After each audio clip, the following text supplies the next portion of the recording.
Hey everyone, welcome to the RotoGrinders Morning Grind Podcast. I'm your host, Stevietpfl. It's Wednesday. It's August 9th. It is 2023. We have 9 baseball games to talk about here on today's main slate. I think it's like a 3-game early slate for some day baseball. We're going to focus on the main slate here on today's podcast. Joined today by TJ. He said he's liking being back in the co-host role where he doesn't have to hit all the buttons. TJ, what's happening, my friend? I don't have to press live, and I can just spend my time chatting with the YouTube chats, and I don't have to. I can't get over just how I was chatting with YouTube that one show, not noticing that there was no chat talking voices in the boxes like right beside the chat. Like I had it up, and I still didn't notice. I don't think I'm ever gonna get over that one. But yeah, now I just get to enjoy myself, talk baseball, chat with you, chat with the chats. I'm going to be doing more producing stuff with RotoGrinders, I think, going forward, especially once NFL season gets going. So hopefully I can keep things going a little bit smoother than the dreaded August 1st. Well, glad to have you, man. I hope everyone's having a fantastic Tuesday night over there in YouTube chat.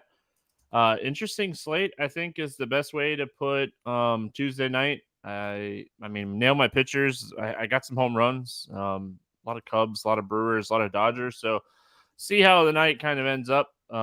See how Scherzer does, and see how the night flows. Hope everyone's having a great night. Let's jump in. We got 9 games, a lot to talk about. We get started here with Houston at Baltimore. This game is currently at a 9 total. The Orioles a 125 favorite. We have Javier against Flaherty. Christian Javier going up against Baltimore. Any interest here in Javier? No, I don't think so. Baltimore is a strong offense, and I don't really like targeting them unless it's a pitcher who is just absolutely lights out. And Javier has shown wild strikeout upside at times, but it hasn't been there as often this year as it was last year, and I don't think I can get there against the Orioles. Yeah, I mean, 8,100, he really hasn't shown like a big upside game. Like he had 9 strikeouts against Tampa a couple games ago, but still only put up 20 fantasy points in that outing. So I think he was only put up over 31 time this whole entire season. I think Baltimore is a good enough offense where I don't have to play Christian Javier today. Flaherty on the other side of this game, 7,200, first start last time out with Baltimore against Toronto. His velocity ticked. This is something I'm definitely going to be paying attention to. He's cheap in this matchup. Houston healthy. The lineup obviously back to being very tough, but I love the uptick that we saw in velocity. It was one start, but good thing to kind of watch here over the next couple starts for Jack Flaherty. Yeah, I don't think I want to play him against Houston, even though he is cheap and he has looked a little bit better, like you said. But I agree. I feel like more something I want to look at for future slates as opposed to going up against Houston. Yeah, I wish there's a better spot. I do think that the fact that he's cheap, and if you're playing large field tournaments, you could, take some shots on it. I don't think I'd talk you off of it. He's just 7,200 for a guy that, I mean, his upside is there, and maybe he just needed to get out of St. Louis. Sorry to all my St. Louis fans that hang out and chat with us, but I mean, maybe that's what it was, and we see that from time to time. But yeah, I mean, St. Louis, they were struggling to get his velocity. It was up 2 miles an hour on average. Like that's a huge, huge increase. Again, I'm going to be paying attention to it. Nothing else really changed. He still kind of relied on the fastball, slider, curveball kind of mix, but fastball was up 2 ticks. That's great. So I think Flaherty is in play for tournaments, large field tournaments. Just again, 7,200. If the velocity is going to be there, he has the talent to be an elite type pitcher, an ace. So maybe this is a really good pickup for Baltimore because again, he was struggling a little bit there with St. Louis. Houston bats. Any interest in the Astros here? Yeah, for me, it'll be Tucker, Alvarez, and then only guys in a full stack in case we get the wild Flaherty. Even when he's been kind of limiting hard contact, he's still been walking a lot of guys. And Houston is a very, very scary team to do that against. And so he's hasn't been near as bad as he was earlier in the season, but still usually good for 2 or 3 walks a game. And this Houston's a very patient team. So Alvarez and Tucker always in play as one-offs. I like both of them quite a bit. And then the full stack, they're not going to be near like my favorite on the board by any means, but it's Houston and they're healthy, so they're always in play. Yeah, I mean Alvarez, Tucker, Altuve, any of those guys. If you want a one-off, I don't think I'm stacking Houston in this spot. I mean, there's been plenty of times this year where I feel like you could stack against Flaherty. I just don't think we're gonna see like St. Louis Flaherty. So we'll see. Baltimore side of this game, Javier's hittable. Any interest in Baltimore here? Yeah, a little bit. They, I feel similarly to them as Houston. I like the matchup better than I do for the Houston batters, but I like the Houston batters a little bit better than the Baltimore ones. And so, yeah, this team can always knock a bunch of home runs out of the park. Rutschman, Henderson, Santander. If Mountcastle gets a good lineup spot, I'm even okay with him against a righty. And then if it's O'Hearn in there instead, well, he's 2,900, so I have no problem with that at all. So, not another team, not on the top of my list, but definitely will be a team I stack in MME. Yeah, Henderson is a guy that I really like for tournaments today. Javier, when he does struggle, he struggles with like left-handed power. So Rutschman and Henderson, and then maybe throw in like a third piece and make this a mini stack. I think there's upside in this spot for the Baltimore lefties. All right, Atlanta at Pittsburgh, 9.5 total here. The Braves a 280 favorite. We got our boy Priester facing off against Max Fried. Max Fried, 9,400, huge favorite. I mean, we're looking at a spot. He probably goes out and dominates. The only problem is, like, what's his pitch count going to be? Is it like a 10 to 12 pitch increase to like 85 pitches? He absolutely dominated the Cubs last time out with 72 pitches. Like, where are you at on Max Fried today? More price than anything else. I want to wait and see if we hear anything about if he's going to get a pitch increase. Like, if we get it on decent authority that he's probably going to be up around 85, 80, maybe even pushing a 90, I'm going to have quite a bit of interest, even though Pittsburgh's just been absolutely mashing regardless of what pitcher they faced recently. I will have some interest just because Fried looked dominant, and we know long-term that he's a very good pitcher, even if not always the highest strikeout pitcher, a very great pitcher limiting hard contact. And so I'm going to be interested to see the pitch count. I'm going to be interested to see the ownership. Those two things are greatly going to dictate how much interest I have in Fried. But if he's going to be very low owned and we see him getting upwards of 85 pitches, then I'm definitely going to take some shots. Yeah, I mean, I think we see him in the 10 to 12 pitch increase kind of range. So 80 to 85 would be my guess for Fried. They had a lot of call-ups. They have a lot of lefty call-ups. I think this lineup could be very good for Fried. So I'm definitely interested. I'm with TJ. I really hope we kind of get some kind of news. I highly doubt we get some kind of news, but I would really like to get some type of news as far as like how many pitches he's going to throw. But if I had to guess, like if I had to educated guess, I'd say 80 to 85 pitches here. But I mean, earlier this season, before pre-injury, this is a guy that went from like 79 pitches to 107 pitches. So like from one start, he almost had a 30 pitch increase. So wouldn't shock me if he threw more. Hope we get some kind of news. Quinn Priester. This is an easy X for me today against Atlanta. Even if Acuna does not play, I still don't think I want to play Priester today. Could play 1,000 lineups and I wouldn't get there. Yeah, I think, I mean, Acuna left the game for anybody that didn't see, got hit by a pitch on his elbow. Highly doubt he plays on Wednesday. It's one of the worst places to get hit. It hurts. It hurts for a couple days. There's no fun place to get hit by a 95-mile-an-hour fastball for what it's worth. It hurts. It really does. What are your thoughts here on the Atlanta Bats? I thought it was going to be like, what are your thoughts on where you'd like to get hit by a 95 No, it mile per hour hurts, man. fastball? It doesn't like anything over like 85 hurts. Atlanta's the top stack on the slate, and they always are. And when they face a pitcher who struggles like Priester does at times so far early in his career, load him up. Atlanta's the top stack on the slate. Yeah, I mean, they're a top stack. They're expensive. If Acuna doesn't play, I think the stack overall gets cheaper. Maybe Harris hits leadoff. That'd be fantastic. Maybe, I mean, I would assume that it's probably Rosario that hits leadoff or even Albies. But man, how awesome would it be to see Michael Harris hit leadoff if Acuna doesn't play? But yeah, I like the Braves a lot. It's all about pricing, but yeah, great spot for them here against Priester. Any interest in the Pittsburgh bats here? Like, no, but every single night they're just absolutely raking. So maybe I should. Yeah, I mean, I don't love this spot overall, but I hear what you're saying. Max Fried's not a guy that typically gives up a lot of home runs or gets blown up.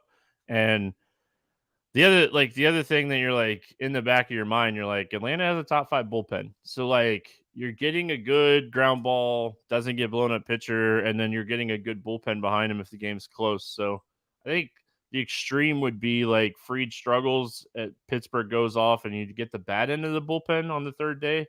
But yeah, I mean, I don't have a ton of interest in Pittsburgh here.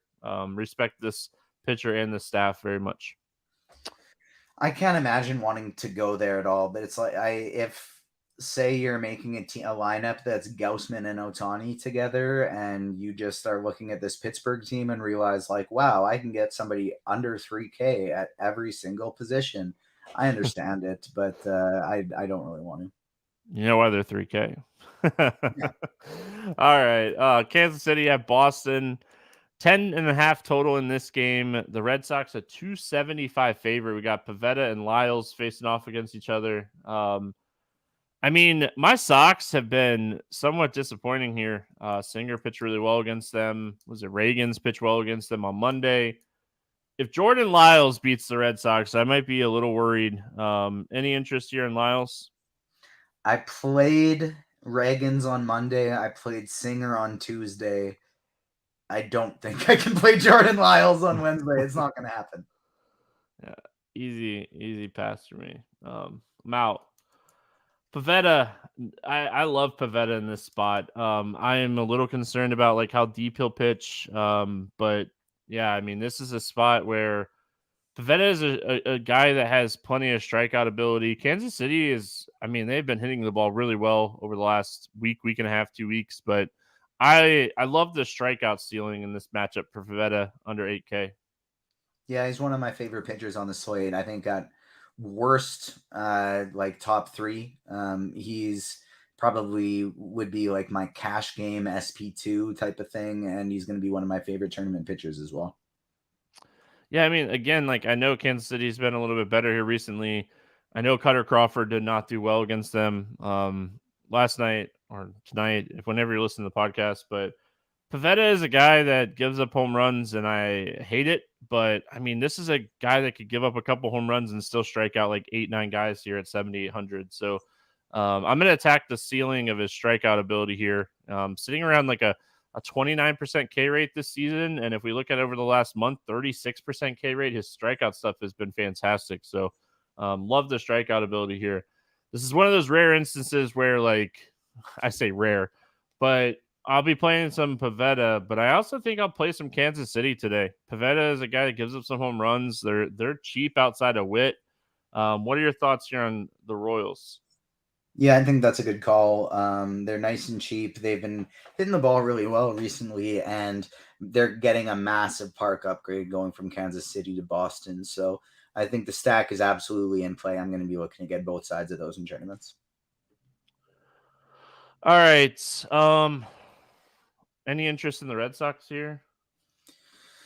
Yeah, you got to. I mean, I think Rafael Devers is one of the top plays on the slate at only 5,200. All these lefties, Devers, Yoshida, Duran, Cassis, all of them are in play, and they're likely going to project as one of the top stacks. If they're going to be what I view as over-owned like they have in the past couple nights, I might try and get a little underweight. But they're likely going to project as very, very high, and as long as their ownership doesn't get too crazy, I'll probably get a lot of them as well. They did already announce that Justin Turner is not going to play. Like they're going to rest him Tuesday and Wednesday, so we know that Turner's going to be out of the lineup. So I mean that definitely adds some potential upside. You know who plays? Trevor Story came back. He's kind of pricey, stinks, but good to see him back. But yeah, I mean I think this is a really interesting spot for the Red Sox. And again, I know like they've been disappointing, but you got to have a short memory when it comes to DFS. And Lyles is super hittable. So here we go again, playing the Red Sox. What's new? Toronto at Cleveland. 8 total in this game. The Blue Jays are 145 favorite. We got Gausman and Allen facing off against each other. Any interest here in Kevin Gausman? Yeah, this Cleveland team is a shell of itself right now. I think Gausman is definitely the top pitcher on the slate. Yeah, I mean this team is rough. Do we know so he did? I know he didn't serve the suspension on Tuesday, right? So I mean you can only appeal and it goes so far. I think that maybe Ramirez doesn't play in this game and the suspension starts. The lineup would be even worse. But yeah, ton of Kikuchi on Tuesday night, and I mean it's hard for me not to have a lot of interest here in Gausman. Yeah, I agree with you. He's been the second best strikeout pitcher in baseball this year behind Strider. Couple bad games, but usually even if he gets touched up a little bit, he can salvage himself with 6 innings and 8 strikeouts, something like that. So I think he's the top raw points guy on the board. And in terms of him and Ohtani, he's going to be the one I'll be prioritizing. All right, Allen on the other side. Your Blue Jays, they've been struggling, man. Any interest here in Allen? They've been struggling, but they've still been winning a little bit, which has been nice. They've been able to hold on to some tight games and gain some ground on your Red Sox there. But sorry, I don't know why I had to word it that way and rub that in, but they've just been weirdly bad against lefties this year, and it doesn't really make sense based on their hard hit rates. Logan Allen, I think, maybe has a little bit of upside here against the Blue Jays. They've been striking out more recently than they have been based on their season numbers. But at 8.4K, I just don't really think I can do it. If he was mid 7Ks, I think I'd have a lot of interest, but nah.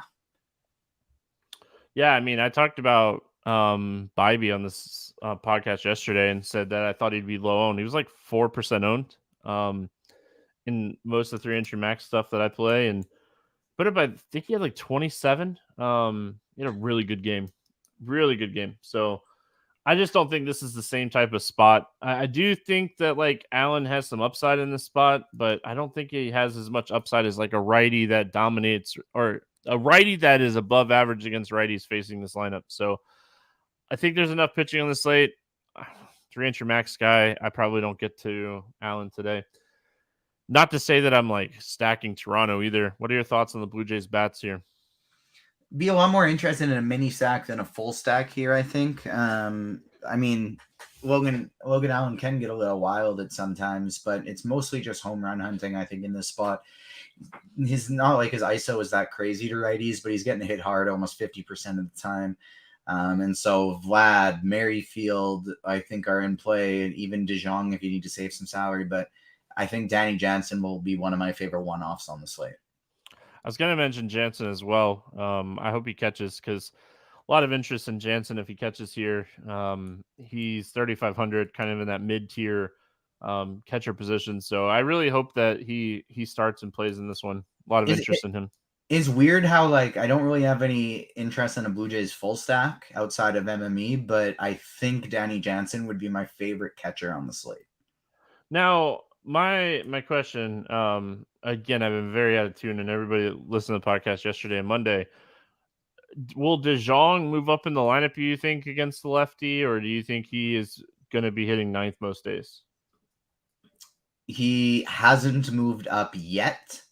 But like you mentioned, their offense hasn't really been doing that great lately. And so against the lefty, I could potentially see it, but I doubt he moves up all that much because they'll definitely go Merrifield 1. And they'll probably have well, Schneider could hit leadoff too, right? Yeah. So it'll be Schneider or Merrifield 1, but I would assume it goes Merrifield, Schneider 2, Vlad 3, Springer 4. And so maybe they move him up a little bit, but I doubt he gets like bumped to like a leadoff spot or something like that. Yeah, I don't think they play Belt is kind of what I was thinking. He's been playing against lefties lately. Good time to give him a day off. But it would probably be he's been their best hitter lately, which is weird. Oh man. Cleveland bats. Any interest in Cleveland here? Nope. Yeah, this lineup is just in shambles. Like if Jose Ramirez suspension upheld and you want to take a shot on him, I'm not going to talk you off of it. Man, the Milwaukee Brewers right now, they can't throw a strike. They've thrown like 10 balls in a row and walked in 2 runs. Cubs, Mets. This game has a 9 total. It's a pick'em game. It's Hendricks and Peterson facing off against each other. Kyle Hendricks, 6,600. Any interest in Hendricks here going up against the Mets? No, I don't really want to have any interest in Kyle Hendricks, but it's 6,600. I've just been kind of going overweight on all cheap pitchers who are able to throw a baseball in a moderately straight direction lately, and it's been going pretty well for me. And so not a target, but I will keep him in the MME pool most likely. I mean, Hendricks benefits on the days that he has good BABIP. Like if he can get people just to hit to people, he doesn't walk people, he doesn't strike people out at a high clip. If you can get like 4 or 5 strikeouts out of Hendricks and he hits the ball to people the whole game, I mean, it's not like this team is super scary. You know, outside of Alonso and Lindor, I mean, the lineup is not overall great. So if I feel like if you could get one of these days that he just kind of, you know, generates a lot of ground balls and BABIP goes his way, doesn't give up a home run to, I'd say like the home run chasing guys would be Navarez, big fly ball guy, and Alonso, who we know is a big fly ball guy. So like you're kind of avoiding those guys if you're playing Hendricks. Peterson on the other side is 6,300. I mean, 50 pitches last time out. Maybe he gets like a 15 to 20 pitch increase. I just don't think he pitches enough for me to have interest in him. Any interest here? No, we got to wait until he gets that pitch count way up before we can start playing him. It's kind of where I'm at. Cubs bats. Any interest here in Chicago? Maybe a little bit. Chicago's been hitting the baseball pretty well lately. Peterson is, I feel like, a pretty evenly splits guy, and so I always like a low-owned Cody Bellinger in a lefty-lefty spot. And then most of the other guys in this lineup smash lefties pretty well. So maybe a little bit of interest, but considering this is going to be mostly a bullpen game, probably not a ton. But having said that, it's not like the Mets are exactly putting out great pitchers right now anyways. So I don't mind the Cubs. They're not one of my favorites, but I kind of like them. Yeah, I mean,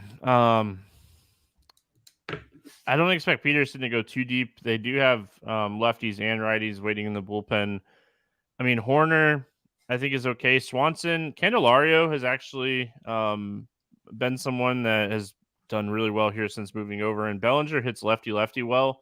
I could see getting like a Bellinger, Swanson, Candelario, Morel secondary stack type of play. Yan Gomes, like I could see stacking here. I hate the ballpark.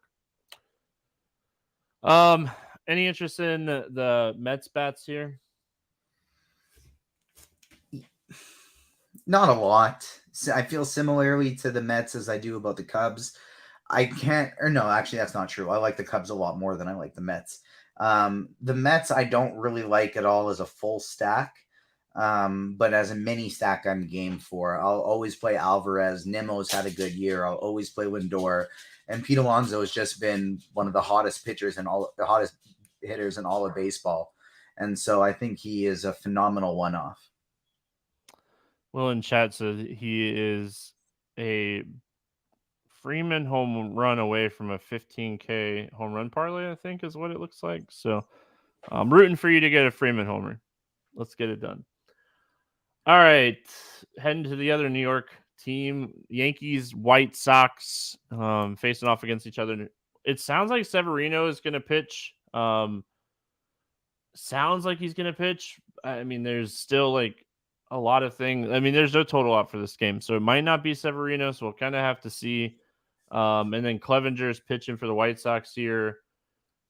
If it is Severino, any interest here in Severino? I've just been picking on him all season long, and I plan to continue to do it. But like, if there's any type of time I'm going to play him, I guess it would be at 5.6K against the White Sox.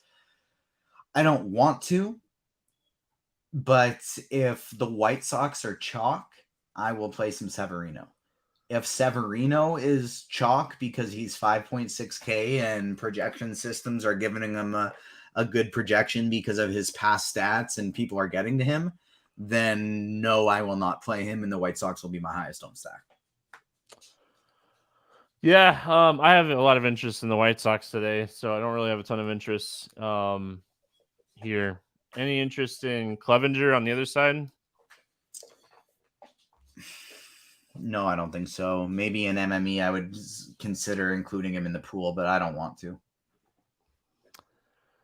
Yeah, I mean, I love the fact that you could like take pitchers against this team. They strike out a bunch. So I completely understand it. I don't think I love it today. Yankees bats. I think the Yankees are very much in play for a stack today. Yeah, I agree. Clevenger's, I mean, maybe a guy that I want to target one-offs and mini stacks more than a full stack, but you can usually get a full stack here pretty cheap.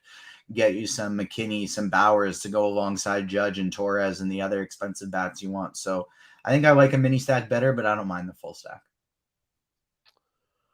Yeah, I like the stacks on both sides. I think it's a very stackable game. I think there's going to be a lot of runs scored in this game. I'll be very interested to see what the total comes out at. White Sox bats, you kind of already said what your thoughts are here. Anything else you want to add? I think Luis Robert is arguably the best one-off on the slate, even if you're not stacking. 5,500 is the cheapest we've seen him in a long time, so I think he's a phenomenal play. Same with Eloy Jimenez, 3,700, cheapest we've gotten him in quite a while. So this is a very cheap team. I'm going to like them quite a bit. I will play some Severino if he's low owned against them, but if Severino picks any kind of ownership up, I'm going to be getting to a lot of White Sox. Yeah, there's a cheap pitcher that I like today. I know, shocking. Young Is he kid 4K? getting his. No, yeah, he is 4K. So I know everybody's shocked. I like a guy getting a call up. That's minimum salary. San Francisco at LA taking on the Angels. No total in this game because the Giants have not told us who they're going to pitch in this game. It sounds like it's going to be Beck opening for somebody. Who knows? The Giants. Or somebody opening for Beck. Yeah, whatever. Who knows at this point? Ohtani pitching for the Angels. Let's talk. We're not playing the Giants situation. Their pitching situation's a mess right now. Ohtani 11-3. We know he's capable of monster strikeout games. What are your thoughts here on Ohtani? It'll be an ownership thing for me. He's somebody that has just kind of almost pretty consistently been removed early at any sign of anything lately, whether it's just like a blister or regardless. So I am kind of hoping he's going to be heavily owned so I can be underweight. But if he is low owned, I'm going to go overweight. There's not much on this slate that really stands out to me as like, I love it other than a few spots. And so, yes, from a raw points perspective, Shohei Ohtani is probably going to be the second highest projected pitcher behind Gaussman. And if he's low owned, I'm going to want to get to him quite a bit. But he doesn't crack like the 4 guys that I want to get to a lot on this slate. Yeah, a lot of interest for me in Ohtani, just because, I mean, I chase ceiling a lot at pitching, and I mean, he is definitely one of the highest ceiling pitchers in baseball. So, yeah, I mean, the Giants definitely better against right-handed pitching than they are against left-handed pitching. But Ohtani, when he's on, he's just a guy that's capable of monster games. So, I think that, I'm definitely going to be taking some shots here. And yeah, a lot of strikeouts at the bottom half. Wade and Flores, Peterson, they're not like huge strikeout guys. Jock has really helped himself with like that big, strikeout up. But the bottom half of this lineup, Davis, Sobel, Estrada, Pollock, Crawford, a lot of strikeouts here. I'll just say I'll be almost always prioritizing Gaussman over Ohtani, but I most definitely will have some lineups where I double pay up with both of them and just run a full cheap stack. All right, any interest in the Giants bats here? Not really, no. Freeman just got a double. Oh, I know. He's on it, man. Freeman's been hitting great. That parlay is not dead yet. The Angels bats, I think the Angels are a team you could definitely look at. It stinks when Ohtani pitches because you can't play the best hitter in the lineup. But they're cheap enough, I feel. I ended up playing them as like a mini stack on Tuesday. I talked about this in Expert Survey today. They were just really cheap and they kind of made everything fit, and they like nobody was playing them. So I think like if you want to play some of these cheaper Angels in like a bullpen situation, I don't mind it. I just don't love bullpen situations in general. yeah, I don't think I'm going to get there. I'm with you. I don't like playing bullpen games, and Ohtani is always my top target on this Angels team. So if I can't include him, I don't really want to get there. Yeah, it'd be one-offs or like mini 2-3-man stacks. San Diego Unenthused with offense on this slate. Yeah, I mean, I think that this could be a slate you build like a 3-3-2 type build or a 4-4 build instead of like a 5-3 type build. So Or definitely. yes, that, but like, and also just play the hell out of this 4K pitcher so I can stack as many Braves and Dodgers as possible. Well, let's talk about them. San Diego at Seattle, no total in this game. It's Darvish going up against Emerson Hancock. Hancock is a top 3 prospect in the Seattle organization, getting the call up here today. We'll talk about him in a second. Darvish 8,800. Seattle strikes out a lot. Does Darvish kind of fit this like mid-tier, tougher matchup on paper because he's facing Seattle, but like a lot of strikeout upside here? Yeah, I said there's 4 guys on this slate that I really want to get a lot of, and it's Kevin Gaussman, Nick Pivetta, and then the 2 pitchers in this game, both of them. And so I really like Yu Darvish. I think that's a great price tag for him. Seattle strikes out a ton. Yes, there is possible for a lot of downside. Seattle's got a lot of power too. Sometimes Darvish just does not have it. But I'm going to be, he's, I think, probably my 4th favorite pitcher on the slate. And the gap between 4 and 5 is pretty large.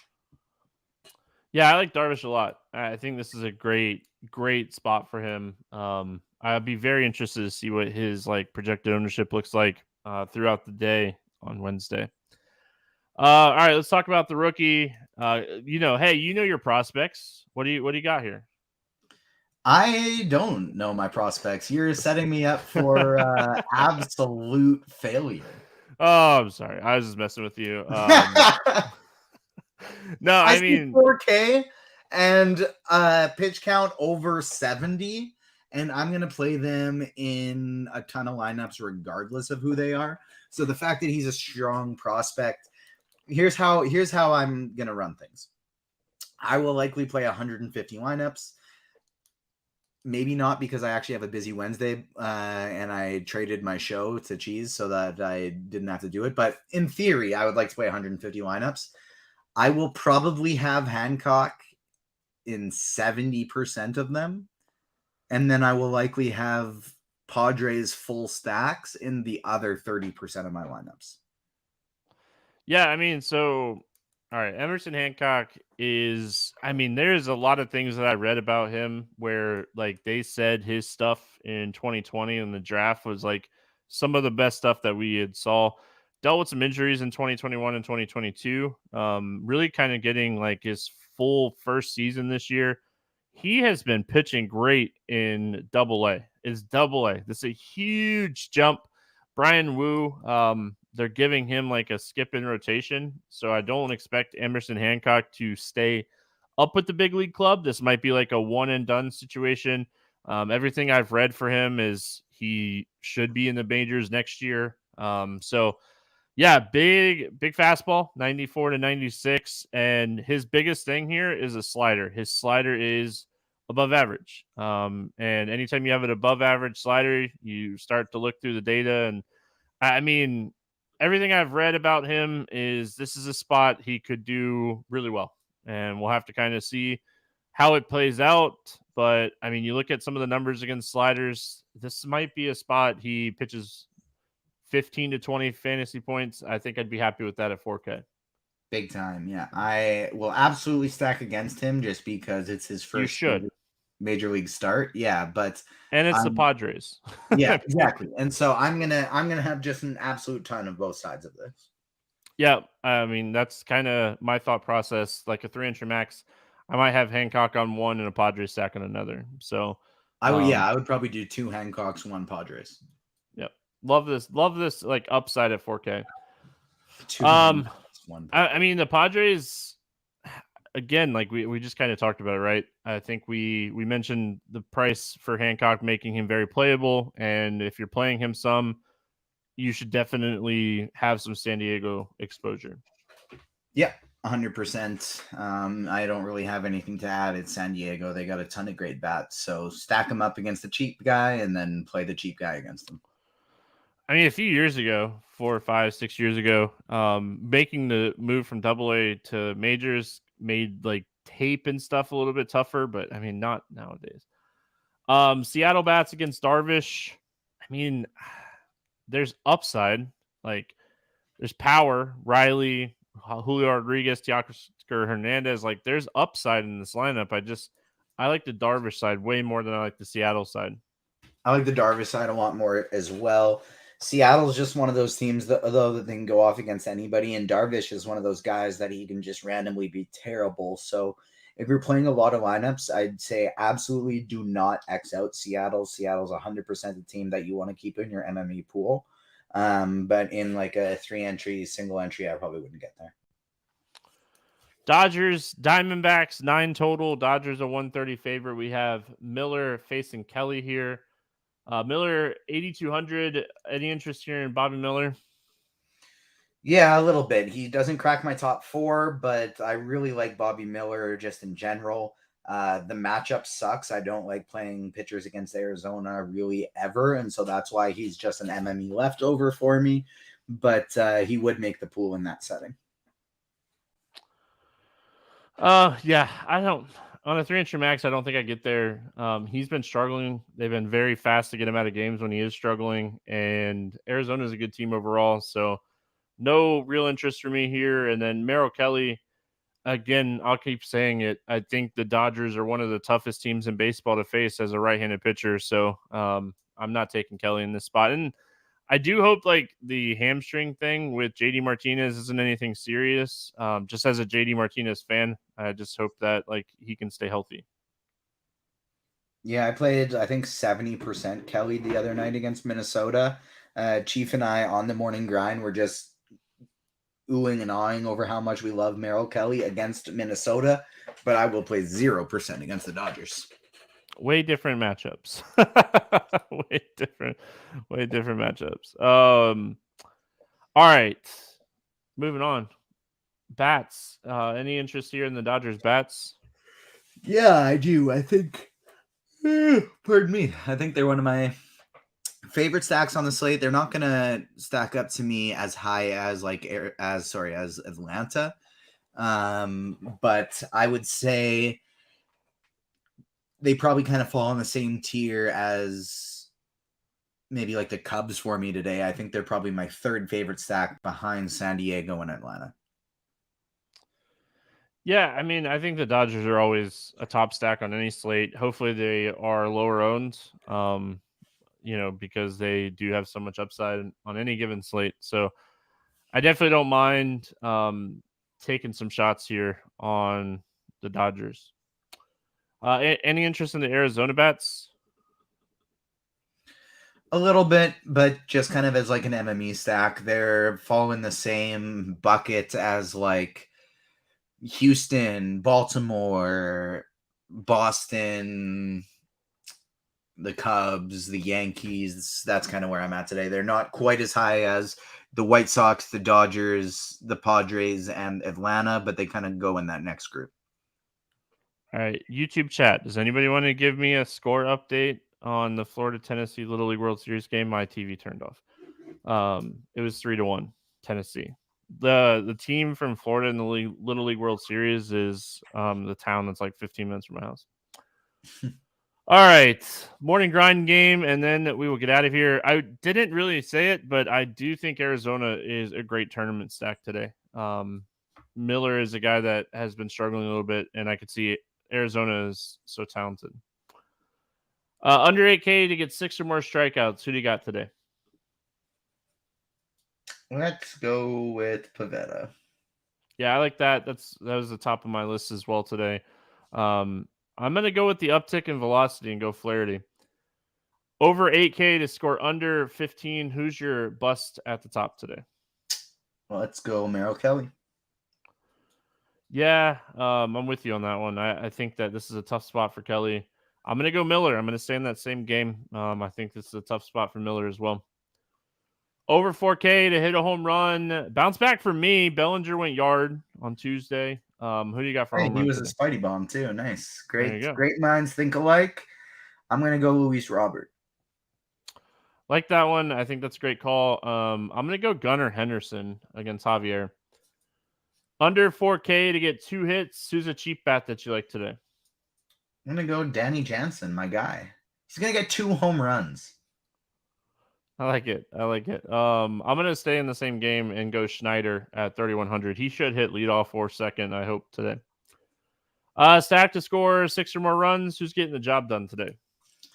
It's Atlanta, I guess. That's the obvious answer. So if we're going to, I almost want to pretend Atlanta's the same as like as Coors Field. Like that's just, they should almost just be like an excluded one. So in that case, I'll go the White Sox. I like the White Sox. That's who I had written down. Give me Arizona. I think Arizona is a sneaky stack today. And with them being expensive, I think that people won't get on Arizona today. And they're a team that I really like. So we'll see how it plays out. TJ, any final thoughts before we get out of here? No, that's it. Make sure you hit end broadcast when we're done because I'll just keep going afterwards. So yeah, just a little pro producing tip I picked up from my time doing the morning grind. Yeah, you're like 7.5 years behind me. You'll catch up. Hope everyone has a fantastic Wednesday. We'll be back Thursday talking more baseball. Have a great day. We'll see you then.